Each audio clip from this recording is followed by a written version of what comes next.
એક plane London જતું હશે, જેમાં 242 મુસાફરોની સવારી હતી,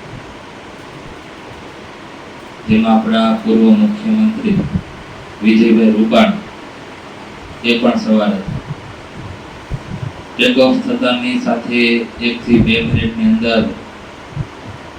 એ વિમાન ક્રેશ થયું અને અમદાવાદમાં એક બિલ્ડિંગ જે હોસ્ટેલ હતું, જેની અંદર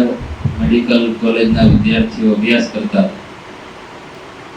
એ બિલ્ડિંગમાં જઈને ટકરાયું, બ્લાસ્ટ થયો અને એમાં રહેલા મુસાફરો અને ઘણા બધા હોસ્ટેલમાં રહેતા વિદ્યાર્થીઓ અને સાથે વિજયભાઈ રૂપાણી એમનું દુઃખદ અવસાન થયું છે. ત્યારે તમામના આત્માને ભગવાન શાંતિ રૂપે, એમના પરિવારજનો એમને પણ ભગવાન ખૂબ જ ધીરજતા રૂપે એવી ભાવ સાથે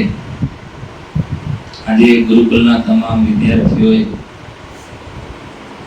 ભગવાનની સ્મૃતિ રાખીને એમને શ્રદ્ધાંજલિ અર્પવા માટે આપણે 1-2 મિનિટ અહીંયા ધ્યાન કરીશું.